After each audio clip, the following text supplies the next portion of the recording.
the Dodge of Bill Elliott with him. Well, there's no question about it that Sterling has had the best Dodge all year long, week in, week out. And he leads again this week, and he's led every race. That car is going to win a race. Looks like Stacy Compton, our pole sitter there in the middle in the 92 car. He was odd man out on this session right here. He gets back in line just in front of Andy Houston. Her old truck mates, you know, they race trucks together, gave him a break, let him in. That's what you want to see early in the race particularly. Like to see it all day long, but early on. How about the 01 right there? That's Jason Leffler. He's moved up from 23rd position, 25th position. This is a good run for him. Coming from the back here is easy. You got all those cars to draft on. You got all those cars to suck you right up there like a big vacuum cleaner. That thing, they get a whole thing, they pull you up there, and you got to go. Yeah, sucking up here has nothing to do with corporate politeness. No, it doesn't. It's catching the draft and using it to suck your car up to the group ahead. Two rookies and an open wheel veteran there, 3 abreast. 25 with you, clear all around. And it looks so sanitary. 3 wide, nice even spaced lines. Everybody minding their own business.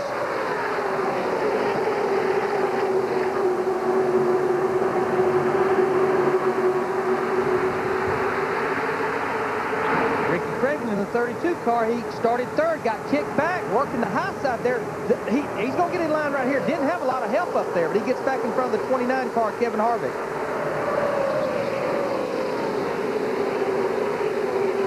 But look at the log jam right behind this single file group where still Leffler leads the middle lane.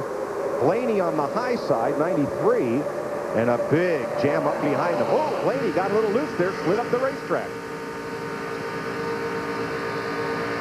What you'll see here at Talladega time and time again, the guys in the back will work their way right to the front. The guys in the front will work themselves to the back, but that'll go on all day long, backwards and forth, backwards and forth. Well, we're looking out the front of Ron Hornaday right here, the 14 car. This just tells you where you start does not mean a whole lot at Talladega. He started 42nd. He is 17th now.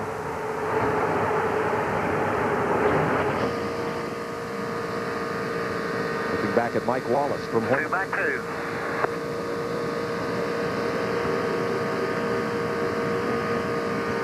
Right now is when your crew chief is calling in and asking. 2 back 2. The 7 ain't going to leave us. He's going to stay right with us now. Oop, 3 wide, Casey Atwood, the rookie. It's Gordon down there on the bottom, easing on by. They'll be calling in and asking about the gauges because they run a few laps here in traffic. How's your temperatures? So that they can start thinking about the tape. How's your car? Is there anything we need to do right away? If anything. 3 wide. 2 wide. 2 wide. 2 wide. Casey Atwood fought his way up through there. That's his red number 19, moving up the outside.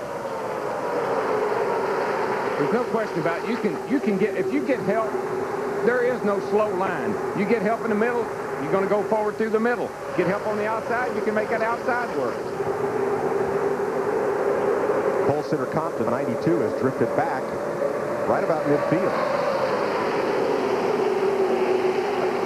Ron Hornaday in that green 14 car. Boy, he is on the move. He's all the way up now to 12th.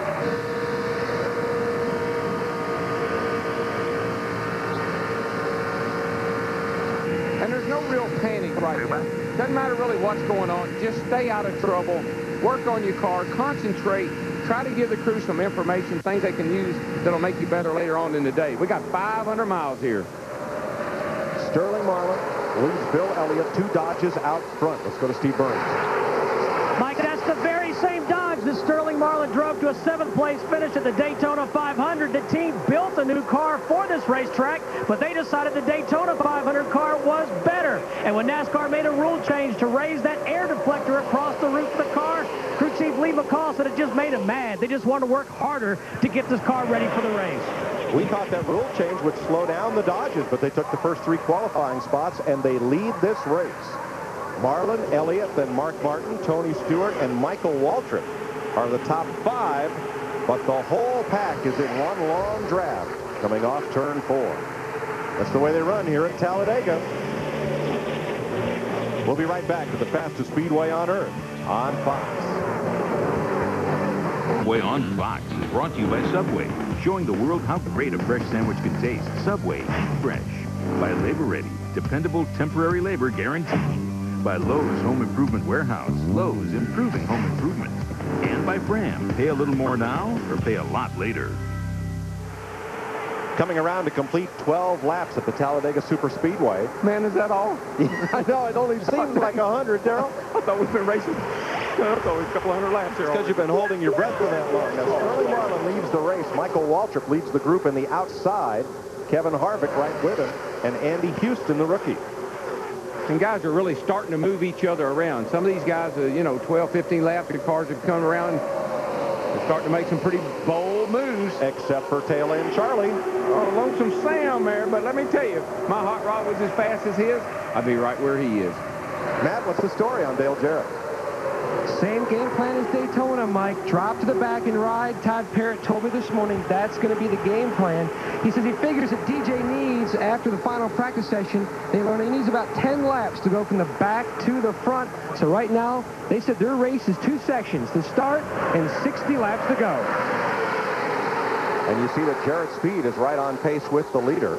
Remember here last October, Dale Earnhardt made what I consider one of the greatest comebacks in the history of all sports, coming from 18th to win in 3 laps. But with this aerodynamic package and with everybody kind of trying to protect the lead, you can come from the back, you can take them by surprise, and that's what happens when you're coming up on them and they don't know where you come from. And what we mean by the new aerodynamic package, what it's doing, it's poking a bigger hole in the air, dirtying the air up, and enables the car to pull back up, or a pack of cars to pull back up. Till they did this with the roof fin and the spoiler, you could not pull back. We pretty much knew who was going to win the race. 10, 15 laps to go. Nobody could pass. We know Dale Jarrett's strict, but how about these cars? Jeannie? Well, how about Tony Stewart, the strategy or lack thereof? He says he doesn't plan anything because there are 42 other guys planning something that they're going to do. No matter what you do, it's going to ruin what you're planning. He said, I've never had a plan. I had one plan the very first time I came here, and it grenaded on the second lap, so I'm not going to worry about the plans anymore. I'm just going to drive, guys. Is he right, Darrell? Do you have to be more reactive here than proactive? Well, right now, the guys up front there, they're happy. There's nobody trying to pull out, nobody trying to pass. Sterling and Bill are running nose to tail. You got Mark right there, and Tony. Those guys, kind of, if they can stay hooked up that way, protect that lead, they're tickled to death and look back and see all those guys side by side.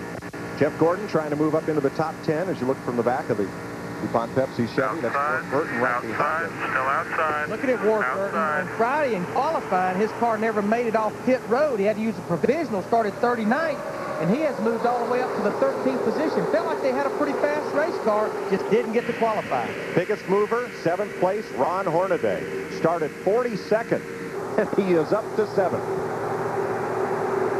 Boy, things shook out behind Casey Atwood. He got a little loose there going into turn 1. I've been watching this car. It's jumping around a lot on him, and it just jumped right out from under him then sideways. And that's how you get in trouble here with everybody around you.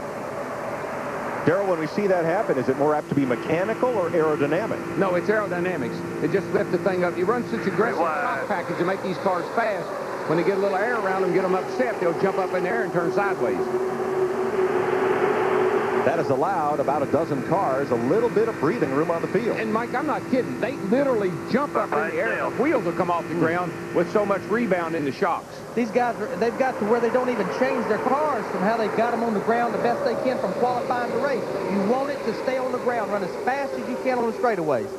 Look at Ron Hornaday in that 14 car, up at the high side by himself. He's going to come from the last row to the first row. Yeah, he's got some ponies under the hood today. 2 by 2, you got help coming. Got a little bit of help coming. You hear the spotter tell him, got help coming from Stacy Compton. The pole sitter moves to the outside, though. Well, if your coach and car owner was A.J. Foyt, wouldn't you be running to the front? I'd rather, yeah, get up front or else going to have to deal with Supertex, and I wouldn't want to do that. 43 cars out there ain't nothing compared to dealing with him. You know, 12 cars got a little bit away when Casey Atwood had his bobble, but they've all accordioned right back into one pack again. These cars have now what they call the closing rate. They close up so fast. There's such a hole being shot, pushed in the air by all this aerodynamic stuff that it allows the car behind to really, really close up in a hurry. And a lot of time when they do that, Darrell, they won't actually back off the throttle. They reach up there and touch the brake pedal. Boy, Atwood that car is all over the place. He needs to go back there and visit. So coming outside, and we're coming three wide right there. Riding with Dale Earnhardt Jr. What happened to Watch Casey this Atwood 19 earlier. car. He's bouncing around, hopping around. He sticks it down in there. Whoa, I'm wobbling, I'm weaving. Give me some room. Boy, if John Andretti hadn't let him in, that could have been a wreck. Boy, it had all the ingredients of one. That's a rookie right in front of a good veteran that knew what to do. This car is actually the car that Bill Elliott sat on the pole with at Daytona and finished 5th. Casey inherited it for here at Talladega. It looks like maybe it's a low drag car. In other words, not a lot of downforce, and it's causing him a lot of trouble in traffic. Hornaday trying to bust his way through the middle. Buckshot Jones on the outside of him. And he comes through with 33 Joe Nemechek. And Casey Atwood. Car's really, the front end gets real light as you exit the turns, particularly when you're behind somebody. It takes the air off the nose, and you really have the wheels cut around. And when they bite, sometimes the car will get jukey and jump around with you. Darryl, what we're seeing, it just looks like the bottom of this racetrack. That's the lane that's moving. We saw it yesterday in the Busch race. Jimmy Spencer on the high side, he just couldn't make that pass. Didn't have a lot of help, but it's like the bottom of the racetrack is the fast way. And I see that with Ken Schrader. Schrader started 36th in car 36, fought his way up to the top 20, then found himself a place in the bottom lane, an 18th spot, and he sat right there. Hasn't gained, hasn't lost, but in a nice, comfortable spot. Now, once you find a place where just what you said, you're comfortable, you'd like to stay there until everybody leave me alone. Some of those hand signals we've seen ain't all about passing or anything else about just get away and leave me alone. Well, we got two fast race cars hooked up together, though. Ward Burton in the 22, Ron Hornaday in that 14 started it to the rear of the field, and they're all the way breaking into the top 10 right here. When you're on the outside, you go up to the front and back to the rear, up to the front and back to the rear.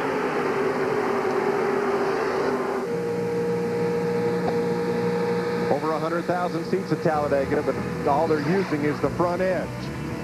19 laps complete, all green so far in the Talladega 500 presented by Subway. Lead in the Talladega 500 presented by Subway on Fox. I like that sign on Michael Waltrip's dash. You can hear the engine in that car. Never changes sounds. He's got it wide open all the time. It's turned about 7,000 RPM. Now he squeezed up a little bit in. Here, see the sound got a little softer. Now he's back in it. And that's what you do. He's probably working the gas and the brake together to stay right in, tucked in tight on that 24 car.